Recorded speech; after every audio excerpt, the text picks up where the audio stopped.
우리 모두는 다 하나님의 축복을 받은 사람입니다. 그래서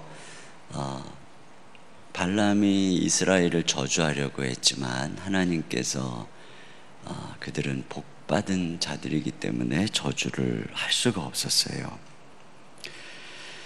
사형리에는 이렇게 얘기하죠. 하나님은 당신을 사랑하시며 당신을 위해 놀라운 계획을 가지고 계십니다. 이 의미를 가만히 생각해 보면 하나님께서 우리를 다 축복하셨는데 그 축복은 계획의 형태로, 아주 좋은 계획의 형태로 주어졌다는 것을 알 수 있어요. 약속이라는 것이죠. 그런 면에서 그리스도인은 두 종류입니다. 그 하나님의 약속이, 축복의 약속이 지금 내 삶에 실현된 사람과 그것이 아직도 하늘에 있는 두 종류의 사람이 있어요. 그러면 하늘에 있는 약속을 내 삶에 이 땅에 실현하게 하는 것은 무엇인가? 그것이 바로 기도입니다. 기도. 야곱이 천사와 씨름할 때 축복을 구하죠. 우리가 이미 알다시피 야곱은 축복을 받은 사람입니다. 태어나면서부터. 또 아버지로부터 축복을 받았고 베델에서도 축복을 받았습니다. 그 축복의 내용이 무엇입니까? 그가 에서를 이기고 가나안의 주인이 되고 장자가 될 거라는 축복입니다. 그런데 지금 그 앞에 현실은 어떻죠? 그 앞에 현실은 에서가 400군사를 이끌고 자기를 죽이려고 하고 있죠. 그러니까 하나님께서 그를 축복한 것과 하나님께서 그의 인생에 계획한 것과 지금 현실은 정반대의 상황입니다. 자, 그 상황에서 야곱이 천사와 씨름하며 도대체 뭐를 구하냐 그랬더니 나를 축복하소서, 나를 축복하지 않으면 가게 하지 않겠나이다. 이미 축복을 받은 사람이 지금 무슨 기도를 하는 것입니까? 그 기도가 지금 내 삶의 현실이 되게 해 주십시오. 그 축복이 지금 내 삶의 현재 이 상황이 되게 해 주십시오. 이런 기도를 하는 것이에요. 기도를 통해서 하나님께서 우리에게 주신 축복을 오늘 여기에 이루어지게 하는 것이죠. 하나님의 뜻이 하늘에서 이루어진 것처럼 땅에서 이루어지게 하는 거예요. 여러분, 하나님의 뜻은 다 축복입니다. 평안입니다.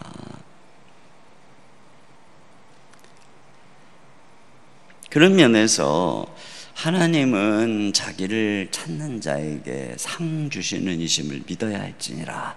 우리가 믿어야 해요. 오늘 이 말씀은 그걸 잘 보여줘요. 아사가 왕이 되어서 딱 한 가지 정책을 취하죠. 오늘 우리가 읽었던 것처럼 아사는 백성들로 하여금 여호와를 찾게 합니다. 백성들로 하여금. 자, 여기 백성들로 하여금 여호와를 찾게 한다는 의미는 두 가지예요. 하나는 그들이 하나님 말씀대로 모든 우상을 버리고 하나님 말씀대로 순종하게 한다는 의미고, 또 하나는 기도하는 것입니다.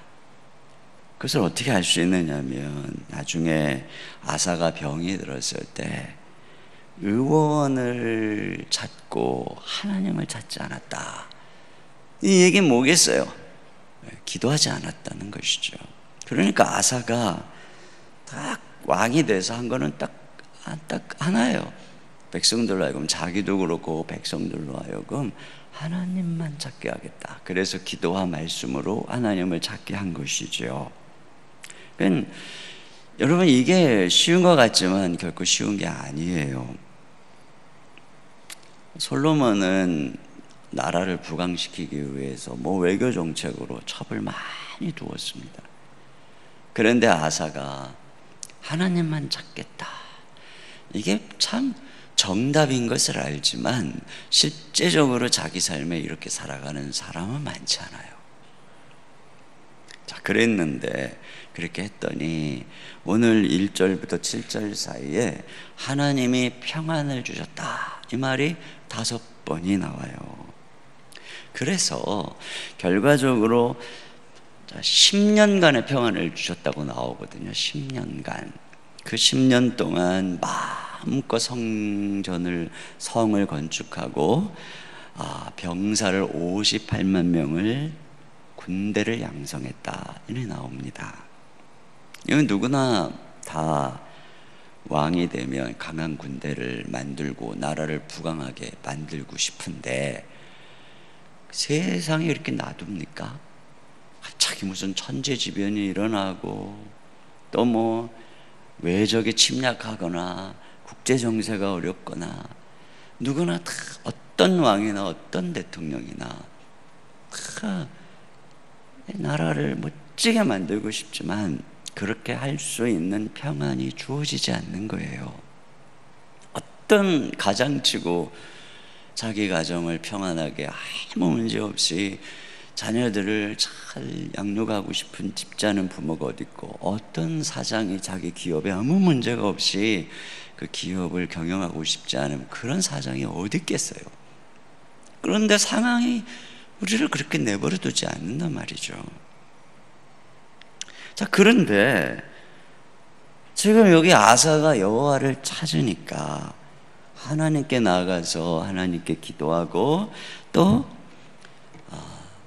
말씀대로 하나님을 경외하니까 하나님이 10년 동안 평안을 주셔서 그냥 그가 원하는 것을 마음껏 할 수 있게 해주신 거예요.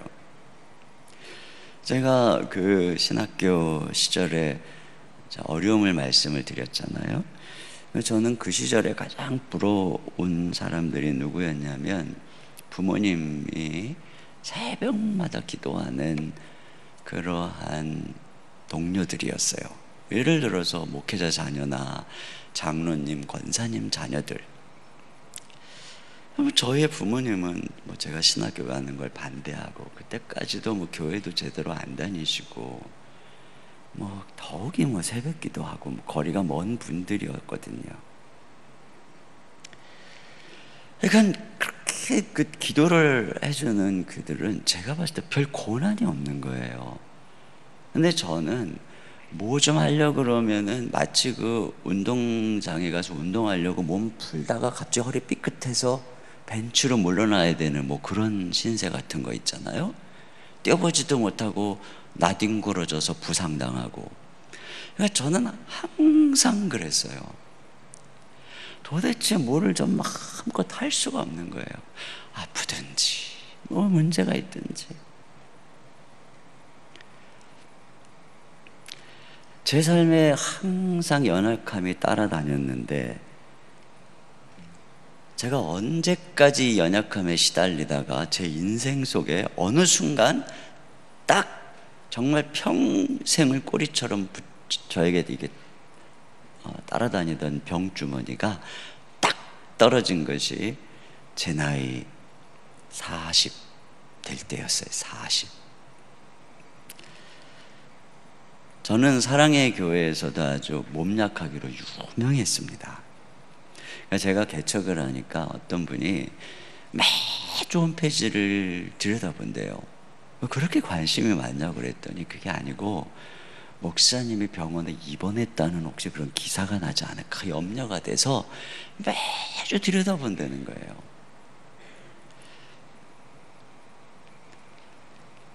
그런데 참 그분에게는 아쉽게도 한 번도 좀 병원에 입원해 본 적도 없고, 물론 감기 같은 거 들기도 하고 그러기도 했지만 하여간에 그 무슨 아파가지고 그 전처럼 제가 이 사역에 제동이 걸리고 그런 적이 없어요.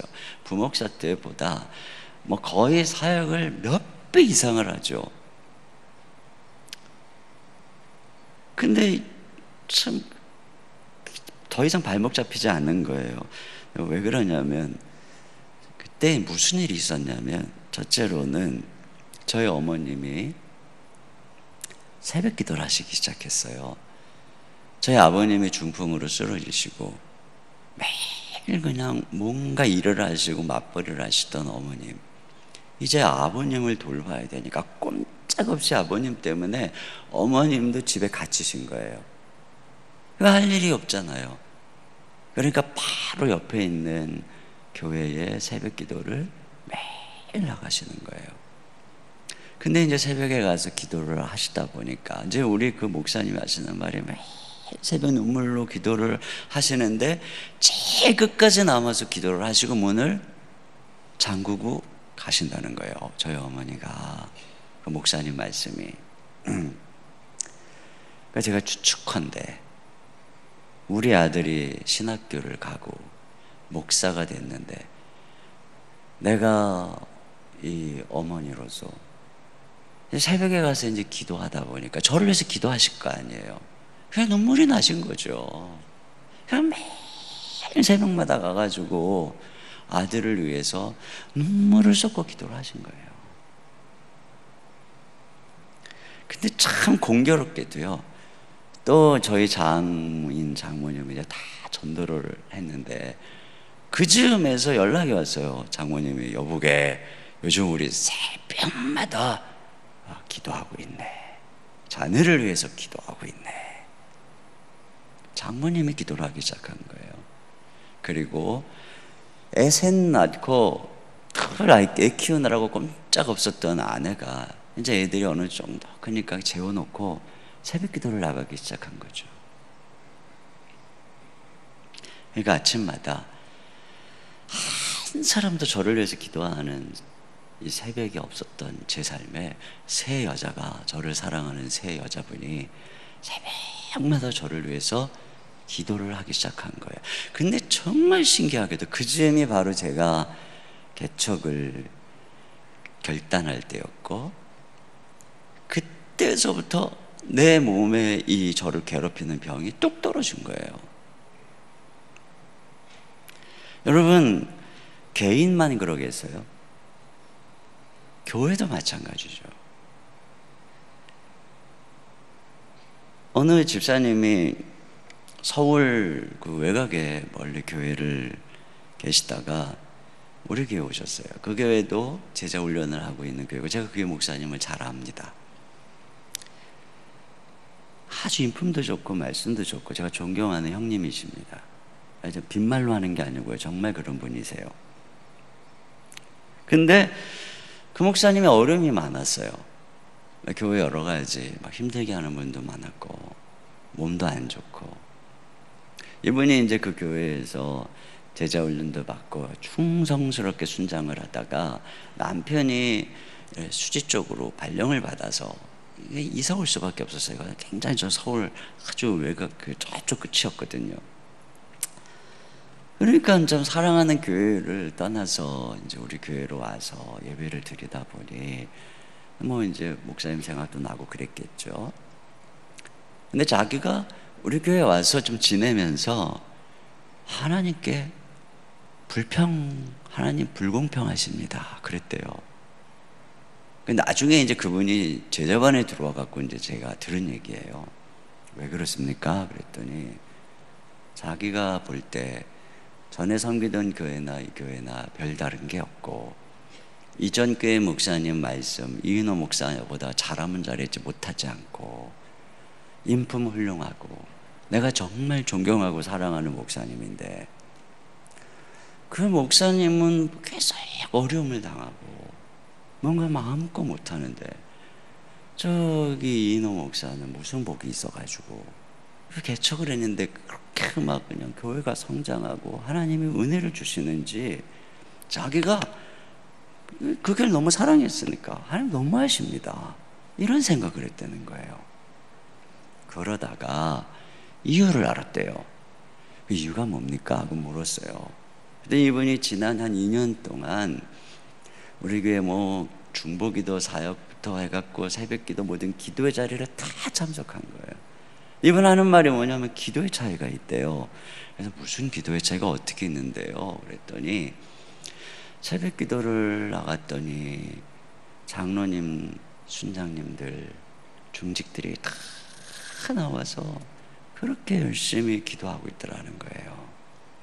그러니까 저희는 이제 금요 이 철야 기도가 없어요. 왜냐하면 그때 다 다락방, 남자 부부 다락방을 다 모이기 때문에 수요일날 예배 끝나면 이제 예배 끝나고 그 당시에는 1시간 반 이제 기도회를 했거든요. 근데 수요일날 예배 온 분들이 그냥 거의 안 가고 다 기도회를 하고 가더라는 거예요. 그리고 중보기도 사역을 통해서 이제 마당에 기도실이 2개가 있었는데 거기에 아침부터 밤까지 계속 체인으로 그 기도실에 들어가서 목사님을 위해서, 교회를 위해서 자기도 이제 참여를 해봤으니까 기도가 끊이지를 않다는 거예요. 365일. 그리고 주일날 1부, 2부, 3부, 4부 예배, 이제 주일 예배 중보 기도단이 있거든요. 근데 그 각 주일 예배가 시작이 되면 그 기도실에 모니터를 보면서 사회자가 올라가면 사회자를 위해서 기도하는 장로님 올라가면 장로님을 위해서, 제가 올라가면 막 전심으로 저를 위해서 기도하는 중보기도단이 1부 25명, 2부 30명, 3부 35명, 4부 20명.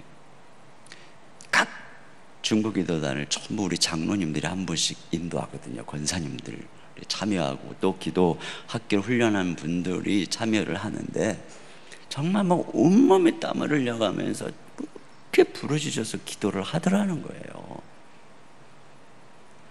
그러니까 자기가 여기를 참여하면서 첫째, 기도의 차이가 있었구나. 그리고 엄청 얘기했다는 거예요. 내가 우리 목사님을 위해서 이렇게 기도를 했던가.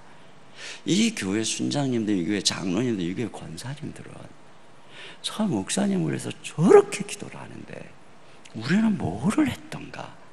자기가 엄청 울면서 얘기했다는 거예요. 그래서 제가 그랬어요. 만약에 기도의 차이가 정말 있었다면 그 차이는 아주 중요한 차이입니다.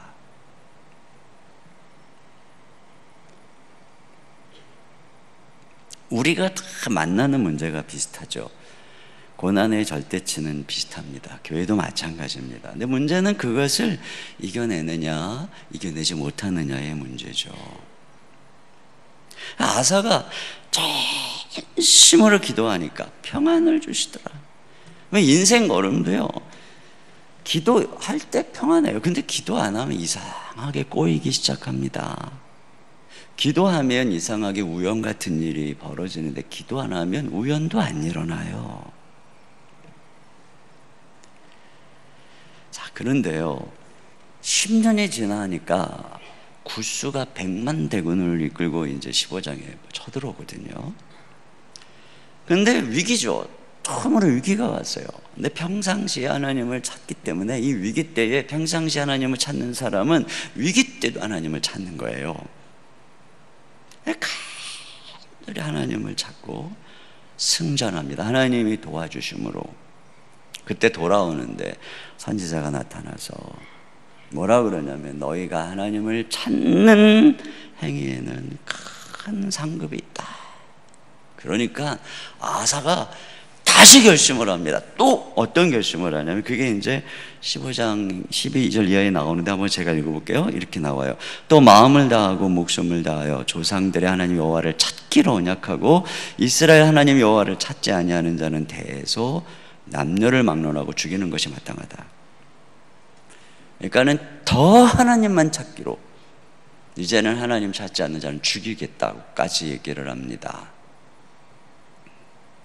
그랬더니 다시 평안을 주셨다는 말씀이 또 나오는데 그때로부터 아사왕 35년까지 전쟁이 없었다. 근데 그때가 아사왕 15년이거든요. 그러니까 20년 평안을 주시는 거예요. 20년 평안을. 처음에는 10년 평안을 주셨잖아요. 그런데 더 하나님께 하나님만 더 찾으니까 이번엔 하나님이 20년 평안을 주셨다. 이렇게 말씀하고 있습니다. 참 여기 놀라운 교훈이 있어요. 보통 새벽 기도를 안 나오시던 분이 갑자기 나오시면 문제가 생긴 겁니다. 그분 문제가 생긴 거예요. 근데 열심히 나오던 분이 안 보이면 문제가 해결된 겁니다. 그러다 그분이 또 나오시면 다시 문제가 생긴 겁니다. 근데 또 안 나오면 문제가 해결된 거죠. 그러니까 그 분을 기도시키기 위해서 하나님은 계속 문제를 주시죠. 그래야 나오니까. 그 사람들은 이렇게 뺑뺑이를 돕니다. 뺑뺑이를. 그러나 내가 기도했더니 문제가 해결됐어요. 하나님 평강을 주셨어요. 그러면 아사처럼 더 열심히 하나님께 나와서 기도하면 하나님이 20년의 평강을 주시는데, 여기에 지혜가 있는데 많은 사람들은 문제가 있으면 막 달려나와가지고 기도하고, 문제가 해결되면 또 나태해져서 기도 안 하고, 그러면 또다시 문제가 생기면 또 줘야 하고 기도. 이렇게 뺑뺑이를 도니까 뭔가 한 걸음 나가지를 못하는 거예요. 광야에서 맨날 뺑뺑이만 돌고 주님이 우리에게 약속하신 가나안 땅으로 못 나가는 거예요. 우리 인생을 향해 하나님이 놀라운 계획과 비전과 꿈을 가지고 계시는데, 그것을 향해서 가야 되는데 맨날 일어났다 앉았다 일어났다 앉았다 일어났다 넘어졌다 일어났다 넘어졌다, 맨날 자기 욕심하고 싸워가지고 맨날 자기주의하고 싸우면서 넘어졌다 일어났다 넘어졌다 일어났단 말이죠. 우리가 언제까지 그래야 돼요?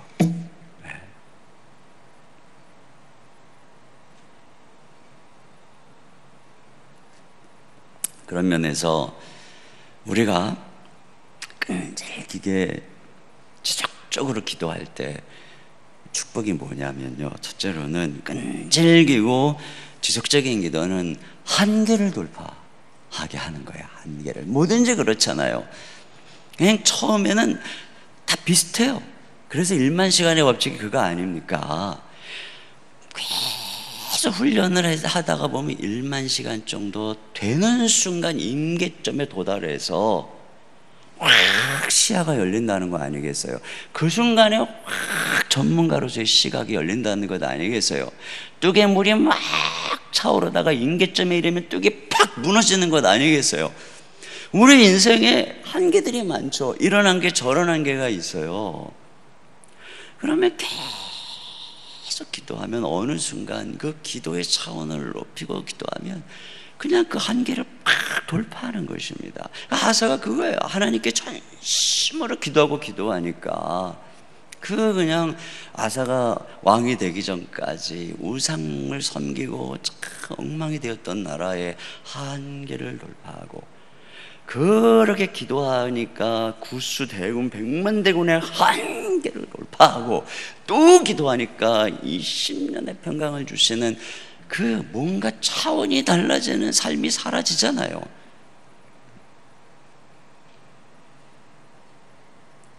여러분이 내가 지금 나가 극복하지 못하는 어떤 환경과 상황에 계속 놓여 있다, 딱 한 가지입니다. 기도의 차원을 높이세요. 계속 기도하십시오. 그럼 어느 순간, 처음에는 몰라요. 근데 어느 순간 돌파하는 순간이 있어요. 어느 순간 넘어서는 순간이 있습니다. 두 번째로, 이렇게 끈질기게 기도를 하면 인생의 전성기가 옵니다. 아사가 보여주는 거잖아요. 기도하는 동안 평안합니다. 기도하는 동안 딱 일치합니다. 말년에 기도하지 않으니까 평안이 깨지게 되죠. 우리 인생은 딱 그래요. 저는 저의 삶만 돌아봐도 참 그렇지 않나요? 여러분이 무릎을 꿇었을 때, 모세처럼 우리의 손이 올라가 있을 때 아말렉이, 이스라엘이 아말렉을 이기죠. 그러나 나도 모르게 지쳐서 손이 내려와 있을 때 아말렉이 쳐들어와서 내 삶에 여러 가지 어려움을 주는 것을 경험하죠. 이게 솔직한 고백 아닙니까? 왜요? 기도가 하나님을 의뢰하는 것이기 때문에, 하나님이 내 삶을 다스리시고 하나님이 내 삶의 주인이 되셔야 내 삶에 하나님이 평안을 주시고 지켜주시는 것이지, 여러분, 우리가 우리 힘으로 살아가면서 어떻게 우리의 삶을 못하나 우리가 할 수 있는 게 뭐가 있겠습니까? 다니엘이 하루 3번 사자굴에 들어가기까지 죽기 살기로 기도할 그때, 그 다니엘 6장에 나이가 한 80세 정도로 추정할 때입니다. 그러니까 그는 평생을 하루 3번 목숨을 걸고 기도했어요. 그래서 그가 이방 땅에 포로로 잡혀가서 국무총리가 되었는데, 그가 국무총리로 있는 동안에 왕이 바뀌죠. 느부갓네살, 벨사살, 다리오, 고레스.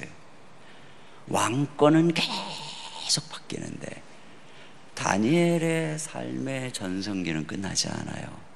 왜 그렇습니까? 기도가 끝나지 않잖아요. 사자굴에 던져질 각오를 가지고 기도하잖아요. 존 웨슬리가 60년 이상을 새벽 4시에 기상을 유지하고 50년 이상을 새벽 5시에 기도와 설교를 계속했다고 합니다.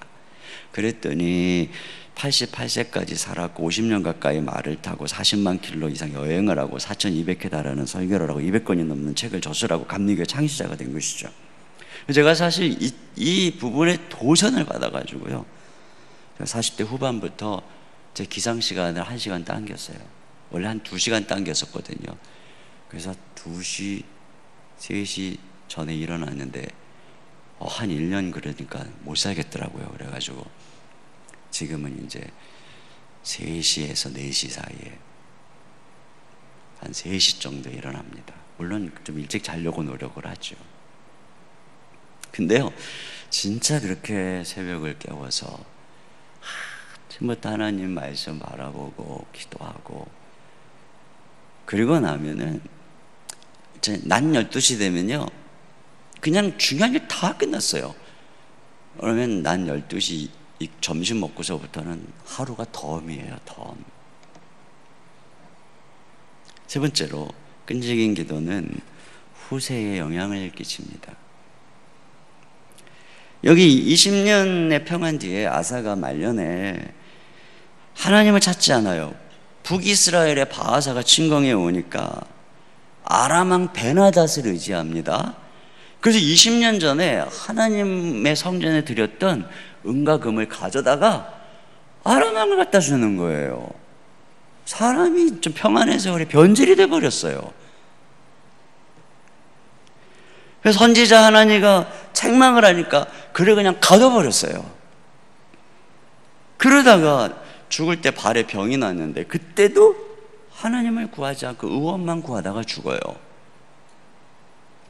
참 안타깝죠.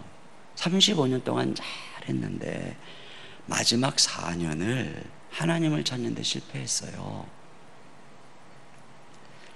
히스기야도 그러잖아요. 평생 히스기야가 얼마나 주님을 사랑하고 개혁적이며 얼마나 그 삶 속에 기도하면서 큰 역사가 일어났습니까? 근데 마지막 15년 하나님께 서원해서 병까지 고쳐줬는데 결국은 그 약속대로 지키지 않고 그 15년, 그러니까요 참 기껏 열심히 살아가고요 마지막 말년에 다 찾아먹고 죽은 거예요. 그러니까 어때요? 후손에게 남겨줄 게 없죠. 근데 다윗 같은 경우 보세요. 죽을 때까지 주님을 찾아요. 아브라함도 그러죠. 죽을 때까지 하나님께 이삭도 드리면서 죽을 때까지 주님만 찾아요. 주님만 의지해요. 그러니까 어떤 특징이 있냐면 아브라함 때문에 이삭을 축복하고 아브라함이 끊임없이 이스라엘 백성들의 조상의 하나님이 되는 거예요. 다윗 때문에 등불이 꺼지지 않는 거예요. 계속되는 거죠, 그 영향력이. 그래서 제가 이 부분을 생각하면서 그렇구나. 한때 열심히 하는 건 누구나 합니다. 그런데 한때 열심히 하다가 막판에 끝까지 주님을 찾지 않으면 자기 때에서 딱 끝나는 거예요. 그냥 자기 때 그냥 그랬다고 딱 끝나고 죽는 거예요. 솔로몬도 자기 때 영광하다가 막판에 그냥 계속 우상숭배니까 딱 끝나니까 엉망되어 버리잖아요. 근데 끝까지 주님을 찾으니까 그 하나님의 은혜가 후대까지 계속 되는 거예요. 지금 정말 우리에게 이게 필요한 거예요. 그래서 죽을 때까지. 그래서 우리가요 20대 열심히 기도하면은 30대 하나님이 큰 은혜를 주시고, 30대 열심히 기도하면은 40대에 하나님이 놀라운 전성기를 주시고, 40대 열심히 기도하면 50대에, 제가 지금 50대죠. 40대 열심히 기도했거든요. 50대도 열심히 기도하면 60대 이제 황금기, 60대에도 열심히 기도하면 이제 뭐 70대 은퇴니까 땡 아니에요. 70 이후에 손주나 보고 이게 아니죠. 황금기. 그러면 그 70대에도 열심히 기도하는 거죠. 뭐 하나님이 또 뭐 80대도 기르시면 또 80대도 열심히 기도하고. 그래서 저는 하나님 안에서 제 마음에 이제 소원이 뭐냐면, 제가 성도들에게 맨날 기도하라고 하는데 정작 저는 이제 사역이 바쁘니까 기도를 많이 못해요. 그래서 이제 제가 은퇴를 하면은 여러 가지 뭐 주를 위해서 하고 싶은 사역이 있지만 딱 한 가지는 꼭 하고 싶은 마음이 있어요. 중보기도. 내가 은퇴를 하면은 죽을 때까지 교회를 위해서, 또 우리 후배 목회자들을 위해서, 한국교회를 위해서 이 중보기도의 삶을 죽을 때까지 살다가 내가 내 삶을 마쳐야 되겠다. 사실 이러한 소망이 있습니다. 마지막으로 끈질긴 기도는 깊어져요. 여러분, 양이 질을 낳는다는 말이 있어요. 기도가 짧은데 질적으로 깊은 기도를 한다. 거짓말입니다. 기도를 깊이 하다 보면 짧은 순간에 한마디 기도도 깊은 기도가 되는 거죠. 주님께서 우리에게 강청 기도를 가르쳐 주셨잖아요. 밤중에 친구가 아마 찾아왔나 봐요. 주님 말씀하신 비유에 늦게 여행하던 친구가. 근데 가만히 보니까 밥을 안 먹었어요. 근데 집에 줄 게 없어요. 옆에 친구 집에 가서 떡 3덩이만 빌려달라고 그러는데 늦었으니까 안 주겠다는 거예요. 그러니까 주님 하시는 말씀이 벗됨을 인해서는 주지 않는데 그 간청함을 인해서 소용대로 주리라, 이렇게 말씀했어요. 참 이해가 안 되죠. 아니 무슨 떡 3덩이 가지고 아무리 피곤해도 그렇지 그걸 안 주나. 제가 생각해 봤어요. 내가 내 친구에게 찾아가서, 아니 내가 이관영 목사님한테만 찾아가서도 지금 아무리 새벽 1시에 가서도 떡 3덩이만 빌려달라고 안 주시겠어요? 근데 왜 안 줬을까 하고 생각해 보니까 이런 경우 안 주겠더라고요. 친구는 친구인데 무슨 경조사고 뭐가 한 번 나타나지도 않다가 자기 경조사라고 딱 청첩장 보낼 때 대부분 안 가죠. 꼭 그런 친구인 것 같아요. 제가 봤을 때 그런 친구. 벗됨을 인하여는 그러니까 좀 부실한 벗이죠. 근데 왜 이런 예화를 들었을까 좀 생각해 보니까, 우리가 하나님 앞에 벗됨으로 나간다는 게 아무리 인간의 행위로 하나님께 우리가 뭐 자격을 얻으려고 해봐야 우리는 하나님 앞에 이런 정도의 벗밖에 안 되는 거예요. 우리의 행실과 우리의 공로로 어떻게 하나님을 만족시켜서 그것으로, 그 벗됨으로 인해서 어떻게 우리가 뭘 얻어낼 수 있냔 말이죠. 그러니까 벗됨으로 인해서는 주지 아니할지라도 어떡하래. 네 깡청함을 인해서 휘바박 두들기니까 줬다는 거잖아요. 이렇게 강청하라고 누가 가르치는 거예요? 예수님이 그렇게 얘기하는 거죠. 예수님이 거룩하신 하나님 앞에 감히 우리더러 강청하라는 거예요. 왜요? 예수 그리스도께서 십자가의 죽으심으로 우리의 의가 되셨으니까, 그분이 우리의 자격이 되셨으니까, 그 십자가에서 우리가 자녀가 되었으니까, 네 벗됨, 네 행위 가지고 나가지 말고 나를 믿는 믿음을 가지고, 그 의를 가지고, 자녀됨의 신분을 가지고 가서 강창해라 이거죠. 그러면 주님이 주실 것이다. 그래서 어떻게 하라 그랬어요? 구하라, 찾아라, 두드려라. 이 구한다는 게 뭐냐면 이게 아이테오, 이 구한다는 게 아주 겸손하게 구하는 거예요. 이게 뭐냐면 처음에 구할 때 상대방의 배려, 그걸 존중하고 주십시오 이거죠. 근데 처음에 가서 그렇게 구했겠죠. 친구야, 떡 한 덩이만 다오. 근데 안 주니까 그럼 어떻게 하라고요? 찾으라. 찾는 건 뭐죠? 나의 의지가 50% 들어가 있는 거예요. 구하는 이 주는 사람의 배려도 50% 있지만 나의 의지가 또 들어가는 거죠.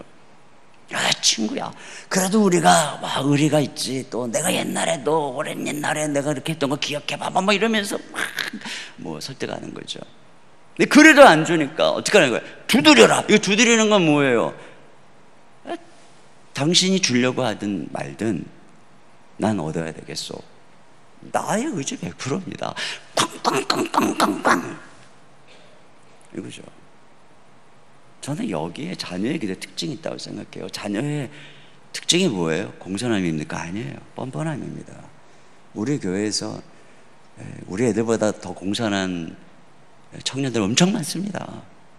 내가 뭐 빵 사주고 뭐 피자 사주고 막 고맙다고 막 우리 애들은 걔들에 비해서는 공손하지 않아요. 얘들의 특징은 뭐죠? 뻔뻔합니다. 뻔뻔해요. 내가 뭐 맡겨놓지도 않는데 때가 되면 용돈 달라고 그러고 밤만 되면 치킨 시켜달라고 그러고 뭐 고맙단 말도 할지도 모르고 뻔뻔합니다. 막.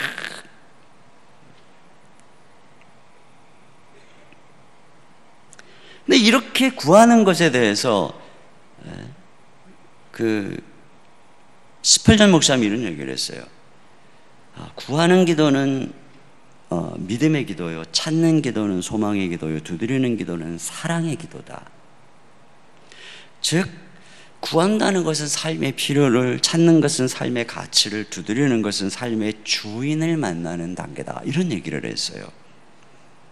그러니까 무슨 얘기냐면 우리가 기도하면 기도할수록 우리의 기도가 더 깊어진다는 것이죠.